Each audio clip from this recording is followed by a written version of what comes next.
Mesdames et messieurs, bonjour et bienvenue à cette émission spéciale de Téléhandicap. Notre invité aujourd'hui n'est pas comme les autres parce qu'elle vit son propre handicap qui est la paralysie cérébrale, parmi les 24 000 personnes au Québec qui vivent avec le même handicap. Elle fait partie de ce mouvement, ou je dirais de ce courant de la différence qui relève d'un grand mouvement de la pensée intellectuelle de nos jours, que ce soit universitaire ou ailleurs, dans le but spécial et unique de sortir la réalité du handicap, de l'obscurantisme, par la connaissance et surtout par la détermination qui est l'élément clé de chaque personne vivant avec un handicap. Sa phrase qui est devenue ou qui faisait partie dans le temps et qui reste toujours pour aujourd'hui de notre histoire, je commence à m'en remettre.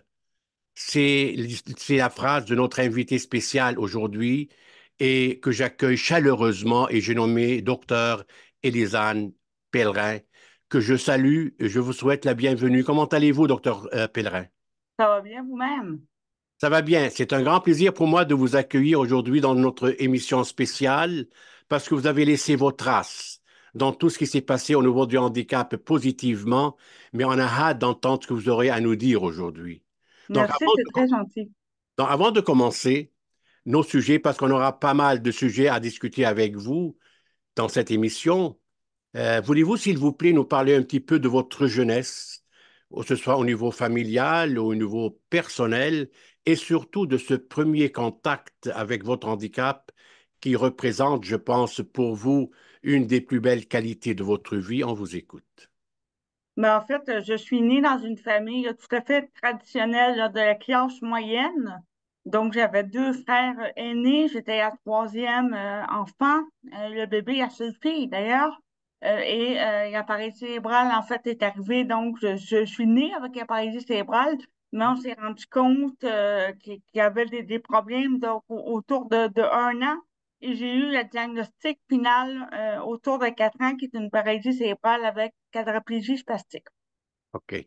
Donc, dès à ce moment-là, autour de 3 ou 4 ans, j'avais déjà conscience que j'étais en situation de handicap parce que chez moi, c'était normal. Mes parents le disaient très ouvertement, tu étais une personne handicapée, tu étais différente des autres et tu vas le rester. Pour mes parents, c'était pas nécessairement grave ou un défaut. C'était une situation comme une autre, c'était un fait. Et donc, très, très jeune, je savais que j'étais différente des autres. Et évidemment, en vieillissant, je me suis rendu compte des implications de plus en plus de la différence jusqu'à tout dernièrement, là, au milieu de maintenant j'ai 30 ans et jusque dans les dernières années, je me rends encore compte de plus en plus des implications, là, des implications que je ne croyais pas avoir à vivre. Et finalement, voilà, plus on vieillit, plus ça se complexifie de vivre avec la paralysie cérébrale. Pas à cause de mon handicap à moi qui est stable, mais bien à cause de, bon, de la société qui parfois bon, est pas prête à entendre ce qu'on a à dire ou à nous donner un espace dans la société. Donc, j'ai des enjeux que dans les dernières années que je n'avais pas vu venir, là, malgré le fait que je suis handicapée depuis ma naissance. Est-ce que ce handicap était un facteur déterminant le moment où vous avez eu le premier contact avec votre paralysie cérébrale pour se dépasser et se rendre là où vous êtes rendu aujourd'hui? Ah, clairement. Clairement, moi, comme je vous le disais, je viens d'une famille, donc très classe moyenne. Personne n'avait fait d'études dans ma famille, d'études universitaires. Je suis la première. Et mes parents m'ont élevé beaucoup avec l'idée que je devais me dépasser, que j'avais dépassé les limites que la société m'imposait. Donc, mes parents me disaient toujours, tu devras faire des études universitaires, tu devras utiliser ton cerveau, tu devras être intelligente parce que c'est comme ça que tu vas bien en sortir dans la vie, que tu vas avoir un salaire, que tu vas avoir un métier. Tu peux pas aller dans des métiers qui sont physiques. Donc, il va falloir que tu ailles dans des métiers intellectuels. Et je me souviens, mon père me disait toujours, toi, tes jambes ne marchent pas bien, mais tu es plus intelligente que les autres. Et donc, ça a toujours été là, dans une espèce de critère de performance très, très jeune, où il fallait que je prouve que j'étais capable de faire mieux et que j'étais capable de dépasser les attentes que la société avait pour moi. Est-ce que votre handicap relève d'une certaine motricité? Vous êtes sur un fauteuil roulant parce que vous parlez mieux avec une transparence, avec une fluidité absolue. Donc, c'est une question de motricité, votre handicap? Ben, j'ai un défaut de langage quand même qu'on peut entendre. Oui, j'en ai un. Vous êtes gentil, Ah. mais j'en ai un. Moi, quand je m'écoute, je l'entends. Donc, j'ai un défaut de langage et puis, effectivement, là, je me déplace avec un fauteuil roulant quand c'est des grands espaces, donc dans les grandes universités, par exemple, là, j'ai un fauteuil roulant. Dans les petits espaces, j'arrive à me déplacer en marchant. Et j'ai un chien d'assistance qui est avec moi, là, qui va m'aider à marcher, donc qui va me servir un peu de canne, qui va tirer au fauteuil roulant également parce que je n'ai pas de force motrice au niveau des mains. Donc, c'est le chien qui va tirer. Donc, je fais un peu de tout. Je marche un peu, je prends un peu le fauteuil roulant, je prends un peu mon chien. Et puis, c'est comme ça que j'arrive à me déplacer, tout dépendant des contextes. Donc, un dépassement total à tout point de vue. Il n'y a pas des lignes rouges devant vous, on les dépasse. Ben oui, en fait, j'ai toujours été, comme je vous dis, j'ai été élevée dans cette performance-là. Et donc, j'ai acquis un besoin de me dépasser, puis un besoin de me prouver qui reste en moi, puis je pense qu'il va rester pour toujours. Hein. Il faut que je dépasse les objectifs. Il faut que je trouve toujours une façon de faire mieux, de m'en sortir. Là. Et on développe une espèce de débrouillardise Oui, qui vient avec. Hein. Donc, on apprend à vivre avec un handicap. Hein. Il y a pas de guide.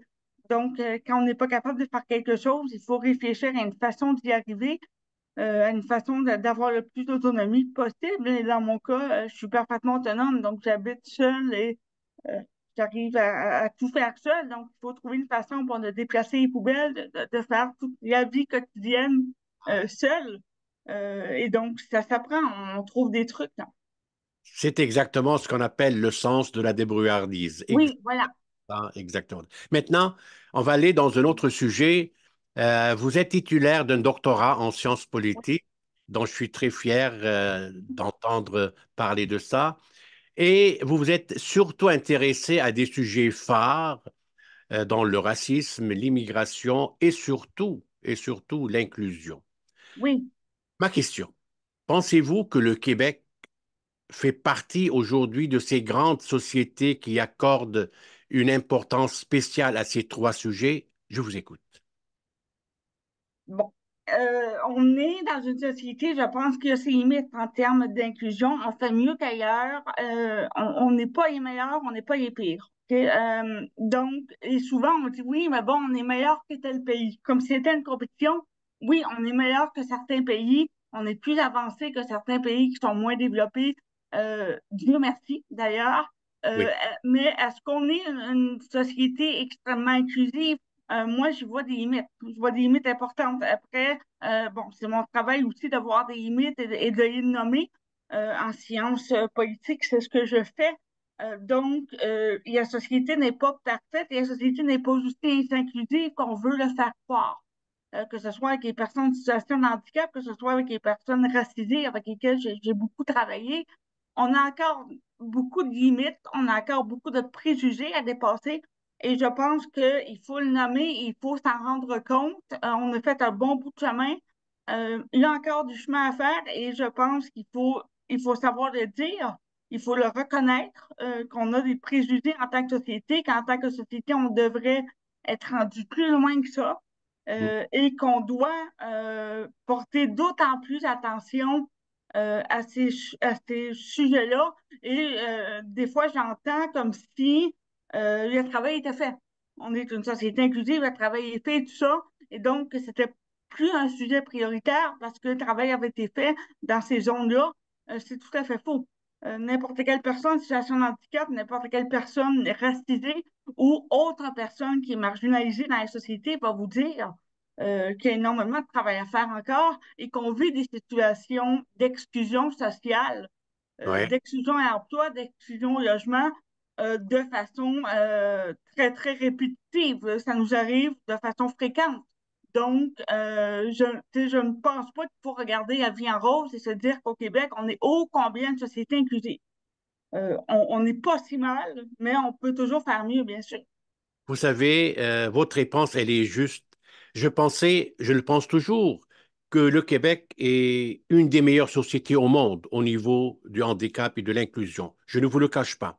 C'est des personnes handicapées qui sont venues me remettre à l'ordre. On m'a dit, il ne faut pas se tromper. Moi, je voyais le Québec parce que j'ai eu le privilège de voyager dans des pays et des pays, que ce soit industrialisés ou non industrialisés. Oui, Donc, et je voyais la différence. Même, je prends l'Europe, ici, notre mère patrie, comment dirais-je, la France, je vois que le handicap n'est pas aussi respecté comme chez nous, là. Ça, je le oui, sais.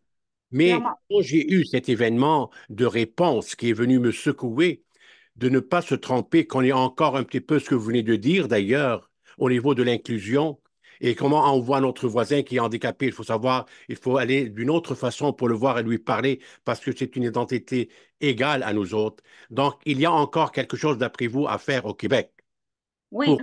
ben, je pense qu'on est dans une société quand même où on a l'acceptation, on accepte l'autre, mais Ouais, est-ce qu'on est vraiment égaux? Est-ce qu'on se voit comme étant égaux l'un l'autre? Je pense qu'il y a encore des préjugés. Et moi, bon, comme je vous dis, j'ai beaucoup travaillé en racisme, mais dans les dernières années, parce que ça m'est arrivé à moi, parce que ouais, maintenant, je travaille pour une chaire qui s'appelle la chaire autodétermination et handicap, hmm, qui travaille sur ces sujets-là. Je me rends compte dans les dernières années que même pour le handicap, que je pensais très avancé au Québec, c'est pas si avancé que ça. voilà. Parce que j'ai vécu des enjeux où on se dit, ben voyons, de vivre ça au Québec. Et en parlant, et parce que j'ai eu des échos là-dessus, voyons, ça arrive très régulièrement à plusieurs personnes qui sont en situation de handicap encore, d'avoir des restrictions au niveau de leur autonomie et d'avoir à faire face à des préjugés Ouais, énormes. ouais. Donc, effectivement, je pense qu'il y a encore beaucoup de travail à faire, même si effectivement on est mieux que d'autres pays, mais avec les ressources qu'on a, avec la chance qu'on a d'être au Québec et d'avoir énormément de ressources, on pourrait clairement faire mieux.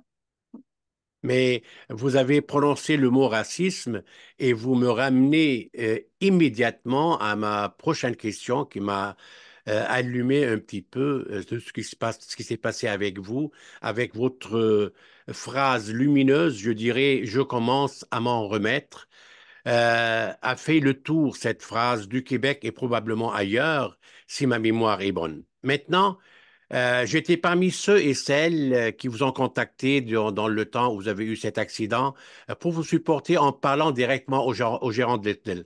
Gardez-vous des séquelles depuis cette expérience fâcheuse? Oui, ben en fait, il faut remettre en contexte ça. J'étais donc, je m'en allais, j'avais réservé une chambre par Internet et en arrivant sur place, on m'a refusé accès Oui. parce que ma façon de marcher, ma façon de parler leur faisait croire que j'étais une personne intoxiquée. OK? Donc, on m'a refusé accès. On est tard le soir et je me suis retrouvée à être seule dans la rue de Sainte-Catherine au milieu de la nuit alors que je n'avais plus de chambre. Et effectivement, ça m'a beaucoup, beaucoup frappé. Est-ce que j'en garde des séquelles? Oui, j'en garde des séquelles. Dans l'optique où, comme je vous le disais, je ne croyais pas qu'au Québec, on en était encore là. Je ne croyais pas qu'au Québec, on pouvait me refuser. Évidemment, c'est illégal, mais on l'a quand même fait. On m'a refusé accès à un endroit public sous prétexte que on me croyait en situation donc de intoxiqué. Hmm. Et donc, je ne pensais pas que c'était possible de faire ça au Québec. Bien sûr, ça arrive régulièrement que les gens me pensent intoxiquée, mais au moment où tu expliques, généralement, les gens s'excusent du malentendu et te laissent passer. C'était la première fois qu'on me refusait catégoriquement et entrer dans un endroit public, même après plusieurs minutes de négociation. Je ne suis jamais entrée à cet endroit-là. On ne m'a jamais laissé passer. Et donc, oui, forcément, encore aujourd'hui, je peux pas dire que j'en garde pas de séquelles. Ça reste un événement qui a été majeur pour moi ma Oui. confiance en a pris un coup, pardon. Ça a été, et pendant longtemps, et encore aujourd'hui, j'y pense, que je me dis, bon, je marche trop croche pour être en public. Donc, je suis trop handicapée, en guillemets, pour être vue publiquement. Et ça me revient en tête. Bien sûr, ça fait plusieurs mois de ça maintenant, j'en suis à une étape où je ne m'empêche pas d'aller dans des endroits publics à cause de ce qui s'est passé. Mais ça me reste en tête toujours que, effectivement, les gens on se regarde là sur moi. Je le savais, mais je pensais pas que c'était si pire que ça. Et donc, oui, au niveau de ma confiance, de mon estime, c'est resté. Je pense que ça va rester encore longtemps, là. Il y a une espèce de blessure à mon estime qui est encore là. Après ces séquelles que vous aviez vécues dans le temps, est-ce que ces séquelles vous ont donné le temps ou le privilège d'écrire, d'influencer, de parler autour de vous, que ce soit au niveau universitaire, au niveau de vos étudiants, pour les laisser comprendre c'est quoi la réalité d'une personne handicapée? Oui, ben bien sûr, tu sais, j'ai eu quand même, vous l'avez dit, un traitement médiatique important. Oui. Ça m'a permis, oui, d'en parler. On m'a aussi, c'est ça, offert différentes plateformes là, dans les médias pour en parler. Bien sûr, je me donne aussi l'obligation, puis je me le donnais avant, d'en parler aux étudiants, d'essayer d'être un modèle pour eux, puis de leur expliquer ce que c'est, d'essayer d'être professeur dans un environnement qui est aussi élitiste que l'université et d'expliquer les enjeux que cela peut poser et aussi de leur montrer à essayer d'être ouvert d'esprit, de ne pas avoir, ou en tout cas de reconnaître ses préjugés et d'essayer d'y travailler. Parce qu'on a tous des préjugés, ça vient avec la condition humaine, mais après, il faut les reconnaître et il faut y travailler. Mais comme je vous le disais, si ça a toujours été ma mission, je me rends compte qu'il y a beaucoup de travail à faire et c'est d'autant plus important pour moi de le faire maintenant. Je suis un petit peu curieux. Je voudrais aller un petit peu dans la profondeur de votre côté intellectuel, dont je suis aussi de mon côté. J'ai vécu des moments exceptionnels dans ma vie. Maintenant, vous avez choisi trois sujets phares. On appelle l'inclusion, on parle d'immigration, on parle de racisme. Mais quel était votre sujet de votre thèse de doctorat? Le sujet de ma thèse de doctorat, c'était les activités culturelles communautaires comme vecteur d'émancipation contre le racisme. Donc, en fait, comment les activités culturelles organisées par des centres communautaires peuvent aider les personnes qui vivent le racisme à s'extirper de ce racisme-là ou de cette lourdeur-là qui est emmenée par le racisme. Donc, suivant un niveau, ça veut dire qu'il correspond à toute personne vivant chez nous au Québec qui doit vivre cette émancipation, même que ce soit valide ou que ce soit handicapé. Oui, ben en fait, tu sais, ma thèse portait vraiment sur les gens qui étaient racisés, Ah, donc sur le racisme. ah, Je ne travaillais pas à ce moment-là sur le handicap. J'ai commencé très dernièrement à travailler sur le handicap parce que justement, j'ai accepté un poste à la chaire autodétermination et handicap de l'Université de Trois-Rivières. oui. J'avais jamais voulu jusque-là travailler sur le handicap parce que c'était trop convenu. Tout le monde voulait que je travaille sur le handicap. Un handicapé qui travaille sur le handicap, c'était parfait pour eux. Et donc, moi, ça me dérangeait. C'était un peu cliché. Ça me dérangeait beaucoup. Et donc, je n'avais jamais voulu faire ça. Jusqu'à temps que je vois là, dans les dernières années qu'il y avait un énorme besoin à ce Oui, niveau-là oui. et que je me dis, je dois faire quelque chose de concret pour aider et qu'on m'offre par un concours de circonstances, qu'on m'offre ce poste-là et que je vois ce que la chaire faisait là-bas à l'Université de Trois-Rivières et que je vois les projets qu'ils font, qui sont des projets très concrets et que je me dis que je veux vraiment travailler à réaliser ces projets-là avec eux. Et donc, j'ai un peu bifurqué. Et maintenant, voilà, mon champ d'études s'ouvre un peu plus. Voilà. parce que maintenant, j'inclus les personnes en situation de handicap dans mes travaux, dans mes recherches, dans mes écrits, ce que je n'incluais pas avant. Donc là, j'ai un peu élargi mon sujet de recherche. Je prépare un post-doctorat qui va inclure les personnes en situation de handicap, euh, et les personnes réfugiées en situation de handicap, là, pour être plus précise. Donc, ce sera le sujet de mon post-doctorat. C'est aussi, j'ai aussi un podcast là, qui parle des personnes marginalisées, donc qui parle à la fois des personnes en situation de handicap et des personnes racisées et autres, hein, des personnes autochtones et d'autres gens. Donc voilà, je vois beaucoup plus large maintenant, mais ça vient avec la sagesse de vieillir. Exactement ça, exactement ça. Dites-moi maintenant, et vous dites ça vous-même, ce n'est pas moi qui dis ça, vous dites ce n'est pas la bonne chose de ne rien dire et de se laisser aller. Je suis, et moi je suis entièrement d'accord avec ce principe. À 100%, je vous seconde là-dedans. Voulez-vous changer les choses et défendre vos droits fondamentaux, que ce soit au niveau des études, du travail et surtout même de vivre dans une société inclusive qui protège les droits et la dignité des personnes vivant avec un handicap? Avez-vous des projets en tête ou des projets qui sont en cours actuellement qui vont vraiment changer la donne et donner cette partie inclusive dans une société civilisée comme comme les nôtres? Avez-vous quelque chose qui est en cours actuellement? Ben, il y a plein de choses qui sont en cours, hein. Je pense que Allez-y. on réinvente pas la roue, malheureusement. Là, je suis pas en position Ah, de faire des choses qui sont énormes. Euh, je pense qu'on change toutes les choses avec un pas à la fois, hein. Donc, est-ce que j'ai le projet sociétal qui va tout changer? Malheureusement, non. Et je pense que notre gouvernement l'a pas non plus, hein. Et peut-être que si je me réveille une nuit et que je trouve le projet qui va tout changer, je vous appelle. Mais d'ici ce temps-là, j'ai plusieurs projets en cours avec HR. On travaille tous les jours pour faire de l'inclusion. On travaille tous les jours pour faire des habitations inclusives pour que des gens qui n'avaient nulle part où rester, qui étaient en CHSLD, aient des endroits où rester qui sont des endroits de vie adéquats pour eux. Ça, pour moi, à chaque fois qu'on réussit à sortir quelqu'un d'un CHSLD pour le mettre dans un endroit d'habitation qui lui correspond, c'est une victoire. À chaque fois que je réussis à sortir un article qui est lu par quelques centaines, quelques milliers de personnes, c'est une victoire.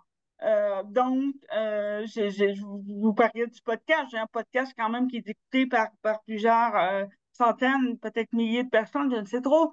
Euh, c'est une victoire aussi. Donc, je pense que par de petits pas, on arrive à quelque chose qui va être grandiose. Après, comme je vous le disais, j'aimerais bien faire un projet encore plus gros. Mais je suis pas en position là, de le faire pour l'instant. Tu sais, je pense que c'est la somme de tout plein de petits projets, de tout plein d'individus qui veulent faire bien les choses, qui réussit à changer les choses à long terme. c'est excellent comme réponse, c'est vrai. Vous savez, moi j'ai appris ce chiffre dernièrement, que le nombre des personnes vivant avec un handicap au Québec vient de dépasser le cap de 21% de la Oui. population. Moi je pensais on était toujours dans le 17 à 18%, ça vient de dépasser le 21%. Pensez-vous que nos gouvernements, à tout point de vue, devraient accorder une place préférentielle aux personnes handicapées qui possèdent des qualités requises pour faire partie de nos missions diplomatiques à titre d'exemple à l'étranger, pour transmettre l'image de ce que nous sommes? Et je suis persuadé qu'une personne handicapée qui possède toutes ces qualités est en mesure de transmettre le vrai message aux autres, peut-être pour les sensibiliser et comprendre ce qu'ils vivent. Qu'en pensez-vous? Oui, ben forcément, je pense qu'il y a très, très peu de représentation des personnes en situation de handicap, tant dans les gouvernements, en politique active, donc au municipal, au provincial, au fédéral. Euh, Vous l'avez dit aussi, dans les représentations à l'étranger, il y en a très peu aussi. Euh, Effectivement, c'est un problème parce que comme on n'est pas représenté dans les organes de prise de décision, ben, finalement, les décisions se prennent sans nous.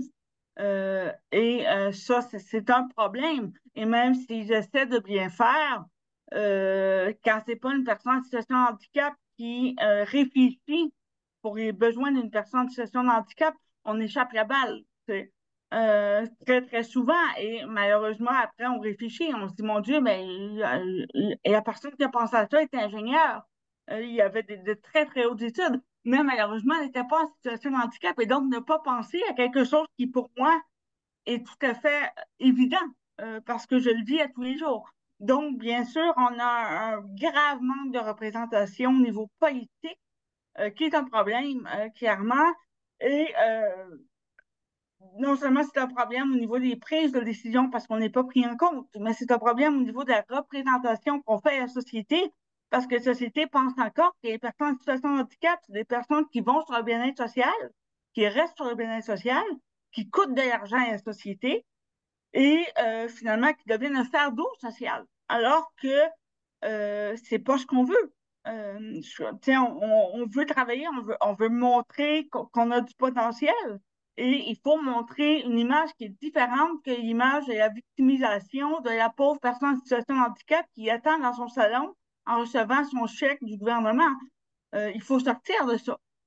Non seulement parce que ça donne une très mauvaise image, mais en plus parce que on se prive de talents dans la société, sur le marché du travail, de gens qui sont tout à fait compétents et en crise, comme on est actuellement en crise d'employés, il y a toute une partie de la population qui n'est pas utilisée à sa juste valeur et qui est en situation de détresse psychologique parce que justement, rester à la maison, rien faire pour la santé mentale, c'est terrible. Et pendant ce temps-là, bien, on manque d'employés. Donc, c'est un non-sens qui est absolument ridicule. Donc, il faut changer ça, bien sûr. Il faut montrer que les gens comme moi ont des capacités c'est gagnant pour tout le monde de les mettre sur un marché du travail, que ce soit en politique ou ailleurs. Dites-moi, vos réponses, Madame Pellerin, m'aident beaucoup à faire un suivi et trouver une autre question qui relève de vos réponses. Maintenant, vous avez très bien dit qu'on a besoin de quelqu'un pour nous écouter, pour voir pas seulement les 1,4 million personnes, parce que si on ajoute les parents, les aidants naturels, les frères, les sœurs, on est rendu à plus que la moitié de la population québécoise vivant directement ou indirectement avec un handicap. Ma Oui. question, pensez-vous que le Québec aujourd'hui est dû pour nommer un ministre autour de la table ronde pour s'occuper strictement des questions, des problèmes des personnes handicapées au lieu de voir leur dossier dans quatre, cinq ministères différents? Oui, bien sûr. Idéalement, s'il vous plaît, quelqu'un en situation de handicap, je ne sais pas trop demander. Exact, Hein. Bon, exact. euh, oui, évidemment, parce que, il y aurait une meilleure représentation, mais encore une fois, ça donne un message symbolique très fort. Exact. Plutôt que de mettre ça en deuxième ou en troisième ou en quatrième, à ce moment-là, ben, ça donne vraiment une orientation au gouvernement qui est claire que ces personnes-là sont prioritaires pour nous. Et sincèrement, et c'est pire à dire, mais c'est vrai, là, c'est un politologue en moi qui ressort, c'est qu'on commence à s'intéresser aux personnes, particulièrement aux personnes âgées, parce qu'ils commencent à avoir un pouvoir de vote qui est intéressant. Parce que la tranche de la population âgée commence à être assez importante pour qu'ils aient un poids lorsqu'ils vont voter une fois ou 4 ans. La réalité, c'est ça. Et malheureusement, les personnes qui ne sont pas des aînés en situation de handicap, on n'a pas assez de poids au niveau politique. Ok. C'est pour ça qu'on nous met un peu de côté, mais clairement, il est grandement temps qu'on fasse de ça une priorité. Exactement ça. Je veux rester dans le même sujet, dans la même pensée, d'ailleurs qui relève de votre spécialité au niveau du racisme, au niveau de l'inclusion, de la différence, de tout ce que vous voulez dire là-dedans. Maintenant, en parlant du racisme, par exemple, et de l'inclusion, en tant que spécialiste en la matière, et vous avez travaillé là-dedans, avez-vous, et je dis ça de bonne foi, un remède miraculeux pour aider et éduquer aussi les personnes qui se trouvent dans des positions dans des positions qui leur donnent un pouvoir décisionnel d'agir avec prudence en respectant la dignité humaine des autres qui sont sans pouvoir. Qu'avez-vous à nous dire? Ben, je pense que la recette miraculeuse, c'est de reconnaître le problème. Et là, pour l'instant, on a beaucoup de difficultés à reconnaître le problème. Oui, Oui, bon, le racisme est quelque chose d'isolé. Il y a discrimination est quelque chose d'isolé. Le racisme systémique n'existe pas. Non, c'est pas vrai. Et tout, ou presque tout, les universitaires sérieux qui ont fait des études sur ça et qui sont assez éduqués pour bien connaître leur sujet, le disent. On a des problèmes de racisme systémique, on a du racisme au Québec, on a des problèmes au niveau de l'inclusion au Québec plus largement. On a encore énormément de préjugés contre les personnes qui sont marginalisées. On a un problème qui est réel, qui est grave. Le racisme systémique existe, la discrimination systémique existe contre les personnes racisées, contre les personnes handicapées, contre euh, des personnes marginalisées, personnes sans abri, des personnes autochtones, et je pourrais en nommer plein d'autres. Ça mm, existe, c'est là, le problème est réel. Et donc, je pense que la première idée, hein, c'est de dire oui, ça existe, oui, c'est réel, et on va s'y attaquer. Un peu comme le patron du SPVM a fait dernièrement, il y a quelques années, de dire effectivement, le racisme systémique à la police de Montréal, ça existe. Et on va faire ce qu'on peut pour s'en débarrasser. Et voilà. Donc, tu sais, je comprends que ça peut être confrontant de dire au Québec, on est resté au Québec, on est des personnes avec des préjugés, on a un système de discrimination systémique. Je comprends que c'est confrontant, on n'aime pas ça, mais la réalité, elle est là. On a tous des préjugés, j'en ai moi aussi. Il faut être capable de les reconnaître et au moment où on va être capable de les reconnaître, ben, on va être capable de mettre des ressources et de faire des vraies actions pour faire changer les choses.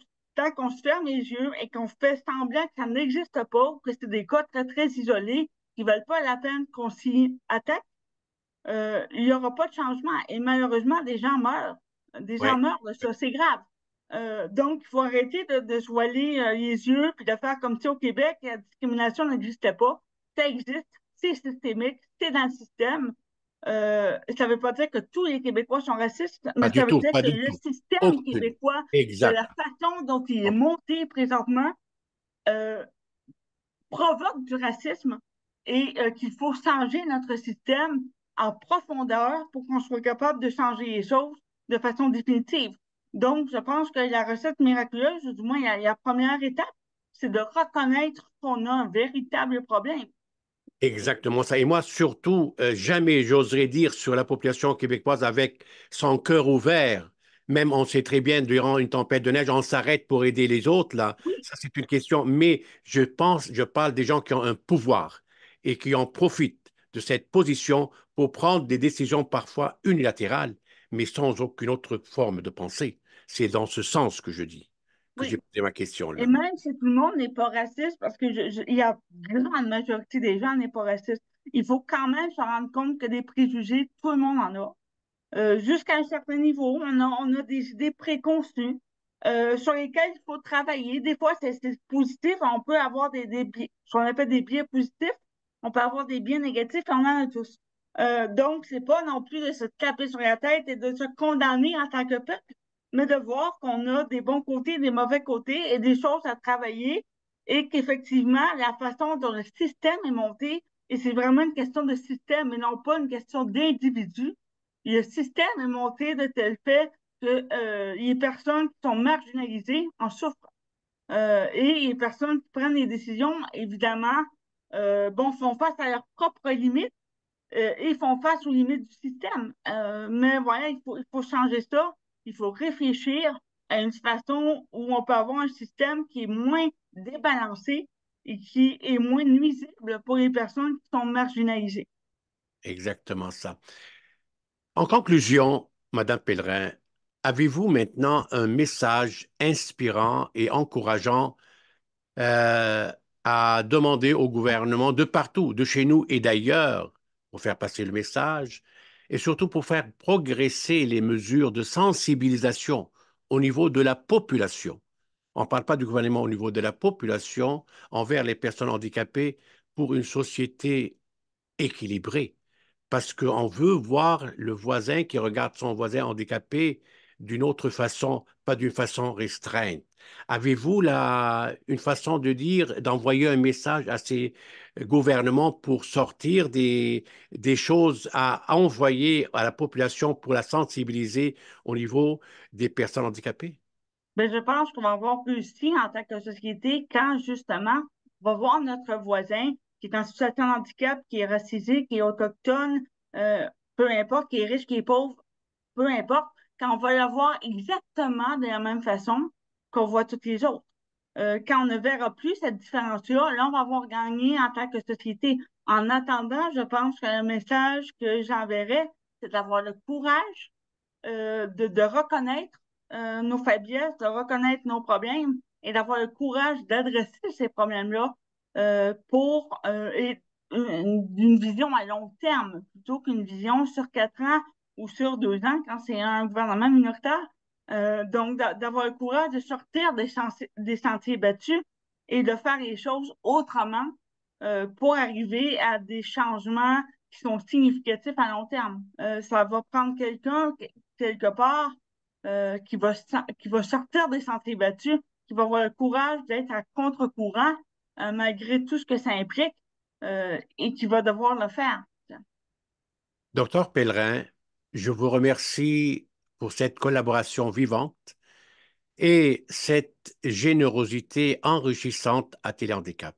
Ce fut un moment très agréable de vous entendre pour mieux comprendre et mettre en pratique les mots inclusion et résilience. Je vous souhaite l'énergie des gens libres et en santé pour de meilleurs lendemains. Merci beaucoup. Merci de l'invitation. À vous, chers téléspectateurs, téléspectatrices, je vous remercie de votre assiduité et je vous dis à la prochaine émission.